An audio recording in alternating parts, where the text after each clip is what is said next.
Hello class 10th वालों, कैसे हो आप सब। और मैं डिस्ट्रिक्ट टॉपर क्लास 10th का छात्र हूँ।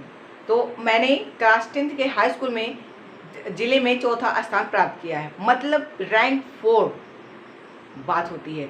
तो मैं आपको आज की वीडियो में बताऊंगा कॉस्टिक सोडा, जिसके बोर्ड एग्जाम में आने के चांसेस हैं 99.999 इन्फिनिटी तक चले जाओ। मतलब बहुत ही इंपॉर्टेंट क्वेश्चन है। मतलब ये एक क्वेश्चन तो है ही, लेकिन कम से कम 4 से 5 लवण में आपको और बताऊंगा, जिनमें से एक लवण तो बोर्ड एग्जाम में उसमें आना तय है। तो इसीलिए इस क्लास को आप लोग मिस बिल्कुल मत करना, क्योंकि ये क्लास आपके लिए बहुत ही इंपॉर्टेंट होने वाली है। टॉपर हूँ, टॉपर ही बनाऊंगा, इसीलिए इस क्लास को बिल्कुल मिस मत करना। तो आप लोग देख सकते हैं यहाँ पर कॉस्टिक सोडा। पहले मैं आपको बता देता हूँ कि लवण क्या होता है। अब भाई लवण के बारे में पढ़ने जा रहे हो, हमको लवण ही नहीं पता है, तो सबसे पहले हम लवण जानते हैं क्या होता है। तो देखिए लवण क्या होता है। लवण धनायन और ऋणायन से मिलकर बने होते हैं, ठीक, यानी कि ये आयनिक यौगिक होते हैं लवण। जैसे मैं इसी को ले लेता हूँ, जैसे NaOH यानी कि सोडियम हाइड्रोक्साइड, जिसको कॉस्टिक सोडा के नाम से जाना जाता है। देखो Na+, ठीक, Na+ और OH-, ठीक, मैंने कि ये क्या है, पॉजिटिव है, ये क्या है, नेगेटिव है। मतलब ऐसे यौगिक जो धनायनों और ऋणायनों से मिलकर बने होते हैं उनको हम लवण कहते हैं। ये क्या हो गया, धनायन हो गया, ये हो गया ऋणायन, और इनसे मिलकर जो यौगिक बना होता है उसको हम लवण कह देते हैं। सिंपल सी बात है। और ये जब जल में वियोजित होते हैं तो धनायन ऋणायन में टूट जाते हैं। जैसे ये Na+ अलग हो जाएगा, OH- अलग हो जाएगा, यही बात थी। तो अब देखिए कुछ महत्वपूर्ण लवण हैं जो बोर्ड एग्जाम में आते ही आते हैं। और जब मैंने बोर्ड एग्जाम दिया था तो उसमें ये वाला देखने को जरूर मिला था, और आपको भी देखने को जरूर मिलेगा, इसीलिए ये एकदम रट के जाना। तो सबसे पहले मैं जिस प्रकार मैंने बोर्ड पे लिखा है, इसी प्रकार से आपको बोर्ड एग्जाम में कॉपी में भी लिख लेना है। जैसे सबसे पहले आप लिखेंगे रासायनिक नाम। तो देखिए सोडियम हाइड्रोक्साइड कॉस्टिक सोडा होता है। कॉस्टिक सोडे का रासायनिक नाम होता है सोडियम हाइड्रोक्साइड। अब सोडियम हाइड्रोक्साइड का सबसे पहले रासायनिक नाम आपने लिख दिया।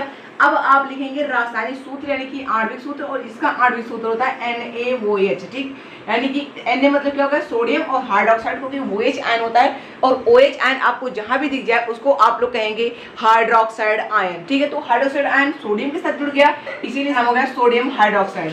अब आपको आणविक द्रव्यमान लिखना है। तो आणविक द्रव्यमान मैंने यहाँ पर लिख तो दिया है 40 यूनिट या फिर एटॉमिक मास यूनिट, लेकिन कैसे आया ये मैं आपको बता देता हूँ। जैसे देखिए सोडियम से बना है, ये यौगिक किससे बना है, सोडियम, ऑक्सीजन और हाइड्रोजन से मिलकर बना है। अब सोडियम का परमाणु द्रव्यमान कितना होता है, सोडियम का परमाणु द्रव्यमान होता है 23, और ऑक्सीजन का कितना होता है 16, और हाइड्रोजन का कितना होता है 1 होता है। 16 17 और 23 कितना हो गया, 40 हो गया। इसीलिए मॉलिक्यूलर मास है, यानी कि जो साल्ट है कॉस्टिक सोडा, इसका जो मॉलिक्यूलर मास होता है कितना होता है 40 यूनिट या फिर AMU होता है। अब आप कहोगे AMU को लिखा गया, एटॉमिक मास यूनिट, परमाणु द्रव्यमान इकाई, एक इकाई होती है, इसमें इसको लिखा जाता है। अब बनाने की विधि, भैया आपको बोर्ड एग्जाम में ऐसे ही पूछेगा ना कि रासायनिक नाम लिखिए, सूत्र लिखिए और बनाने की विधि तथा उपयोग लिखिए। तो हम बनाने की विधि देखते हैं कि सोडियम हाइड्रोक्साइड कैसे बनाया जाता है, कॉस्टिक सोडे का निर्माण कैसे होता है, ये देखते हैं। बनाने की विधि, जब सोडियम क्लोराइड के जलीय विलयन में विद्युत धारा प्रवाहित की जाती है तो विद्युत अपघटन के पश्चात सोडियम हाइड्रोक्साइड H2Cl2 प्राप्त होता है, यानी कि sodium chloride NaCl। Sodium chloride क्या होता है NaCl की जलीय विलयन मतलब क्या होगा, सोडियम क्लोराइड के साथ में जल, यानी कि सोडियम क्लोराइड मतलब जल लिया और उसमें सोडियम क्लोराइड तो आपको घर में मिल जाएगा, नमक जिसको कहते हैं। तो आप क्या करेंगे, एक क्या लीजिए, जल लीजिए और जल में क्या मिला दीजिए, नमक मिला दीजिए। अब जब आप इसमें 2 तार ले लीजिए और 2 तारों को उसमें रखिए, तो जब आप उसको रखेंगे तो जब आप प्राप्त करेंगे उसमें सोडियम हाइड्रोक्साइड और हाइड्रोजन गैस तथा क्लोरीन गैस, यानी कि जब आप विद्युत अपघटन कराएंगे उनका, यानी कि जलीय विलयन में विद्युत धारा प्रवाहित कराएंगे तो आपको सोडियम हाइड्रोक्साइड, हाइड्रोजन गैस तथा क्लोरीन गैस मिलती है। तो वही लिखा है, जब सोडियम क्लोराइड के जलीय विलयन में, यानी कि सोडियम क्लोराइड लो और उसको जल में घोल दो तो एक जो घोल प्राप्त होगा उसको हम विलयन कहते हैं, और एक ऐसा जलीय, क्योंकि जल में घोला गया है इसलिए जलीय विलयन होगा, यानी कि सोडियम क्लोराइड का जलीय विलयन ले लो, ठीक है। के में विद्युत धारा प्रवाहित की जाती है, यानी कि जो आपने जलीय विलयन बनाया है उसमें आप विद्युत धारा प्रवाहित कर दो, ठीक है। अब आपने विद्युत धारा प्रवाहित कर दी, ठीक है। तो विद्युत अपघटन के पश्चात, अब यहाँ पर विद्युत अपघटन का क्या मतलब है, विद्युत के कारण होने वाले अपघटन को विद्युत अपघटन कहते हैं। आप अपघटन अभिक्रिया पढ़ेंगे तो अपघटन अभिक्रिया में ऊष्मीय अपघटन, प्रकाशीय अपघटन और विद्युत अपघटन। तो विद्युत अपघटन, जब हम जलीय विलयन में विद्युत धारा प्रवाहित करते हैं तो वो आयनों में वियोजित हो जाता है। तो ये जो अभिक्रिया होती है विद्युत अपघटन अभिक्रिया कहते हैं। विद्युत के कारण हुई, तो विद्युत धारा प्रवाहित करने के कारण जो अपघटन होता है उसको क्या कहते हैं? विद्युत अपघटन कहते हैं। अपघटन मतलब आयनों में टूट जाना। के पश्चात सोडियम हाइड्रोक्साइड, यानी कि यहाँ पर मैंने अभिक्रिया भी लिख दी है। सोडियम क्लोराइड के जलीय विलयन में जब विद्युत धारा प्रवाहित की जाती है, विद्युत धारा यहाँ पर लिख दिया विद्युत धारा, तो सोडियम क्लोराइड के जलीय विलयन में जब विद्युत धारा जब प्रवाहित की जाती है तो हमें सोडियम हाइड्रोक्साइड मिलता है, हाइड्रोजन गैस मिलता है और क्लोरीन गैस मिलती है। ठीक, यानी कि जब हम सोडियम क्लोराइड के जलीय विलयन में विद्युत धारा प्रवाहित करते हैं तो ये जो प्रवाहित करना है करने के बाद में जो अपघटित हो जाता है उसको हम विद्युत अपघटन कहते हैं। तो उस विद्युत अपघटन के पश्चात सोडियम हाइड्रोक्साइड यानी कि NaOH मिलता है और हाइड्रोजन गैस मिलती है और क्लोरीन गैस मिलती है। अब कभी कभी क्वेश्चन पूछ लिया जाता है, पूरा टोटल नहीं रहेगा लेकिन पूछ लिया जाएगा क्लोर क्षार अभिक्रिया से आप क्या समझते हैं, या फिर क्लोर क्षार अभिक्रिया की परिभाषा लिखिए। यानी कि यहाँ पर ये दो प्रकार से क्वेश्चन पुट अप कर सकता है आपके लिए। सबसे पहले तो सीधा क्वेश्चन बनाते हैं, कास्टिक सोडा के बारे में बताइए, या फिर कोई कास्टिक सोडा को बनाने की विधि तथा उपयोग लिखिए।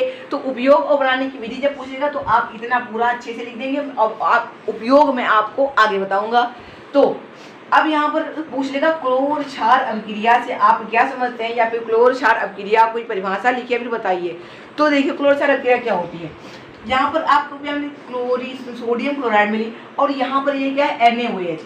तो जब क्लोरीन की अभिक्रिया के पश्चात हमें क्षार प्राप्त हो रहा है तो ये जो अभिक्रिया हुई क्या होगी? क्लोर क्षार अभिक्रिया होगी। मतलब क्लोरीन अपघटित होकर क्षार का निर्माण कर रहा है। ठीक, यहाँ पे क्लोरीन क्या होगा? विस्थापित हो गया। क्लोरीन की जगह पर कौन आ गया? हाइड्रोजन आ गया, मतलब हाइड्रोक्साइड आयन आ गया, इसीलिए इसको क्लोर क्षार अभिक्रिया कहा जाता है। ठीक, यानी कि समझ में आ गया। जब सोडियम क्लोराइड के जलीय विलयन में विद्युत धारा प्रवाहित की जाती है तो विद्युत अपघटन के पश्चात सोडियम हाइड्रोक्साइड, हाइड्रोजन गैस तथा क्लोरीन गैस प्राप्त होता है तथा ये जो अभिक्रिया होती है इसको हम क्लोर क्षार अभिक्रिया कहते हैं। एक बार क्विक रिवाइज करते हैं, उसके बाद में रासायनिक नाम क्या होता है? सोडियम हाइड्रोक्साइड होता है। रासायनिक सूत्र इसको हम आणविक सूत्र भी कहते हैं। इसका आणविक सूत्र होता है NaOH। आणविक द्रव्यमान क्या होता है? 40 A यूनिट या फिर AMU एटॉमिक मास यूनिट। बनाने की विधि, जब सोडियम क्लोराइड के जलीय विलयन में विद्युत धारा प्रवाहित की जाती है तो विद्युत अपघटन के पश्चात सोडियम हाइड्रोक्साइड, हाइड्रोजन गैस तथा क्लोरीन गैस प्राप्त होता है। ये अभिक्रिया क्लोर क्षार अभिक्रिया कहलाती है। इसको में पॉइंट बना लेना बहुत ही इंपॉर्टेंट चीज है। अब इसकी रासायनिक अभिक्रिया आपको बता देता हूँ। सोडियम क्लोराइड के जलीय विलयन में यानी कि जल होगा, विद्युत धारा प्रवाहित करने के पश्चात सोडियम हाइड्रोक्साइड तथा हाइड्रोजन गैस तथा क्लोरीन गैस प्राप्त होता है। अब आप क्या करेंगे? आप सोडियम क्लोराइड के नीचे सोडियम क्लोराइड लिख देंगे, मतलब इसके नीचे आप ये लिख देंगे। इससे एग्जामिनर प्रभावित हो जाएगा और आपको पूरे के पूरे मार्क्स देगा। तो अब हम बात कर लेते हैं कास्टिक सोडा के उपयोग, यानी कि कास्टिक सोडा के उपयोग के कितने नंबर मिलेंगे? 3 नंबर मिलेंगे, पता है ना। तो 3 नंबर प्राप्त करने के लिए आपको 5 उपयोग तो लिखने ही होंगे। 5 लिख लीजिए, अभी 4 लिख लीजिए, काम हो जाएगा।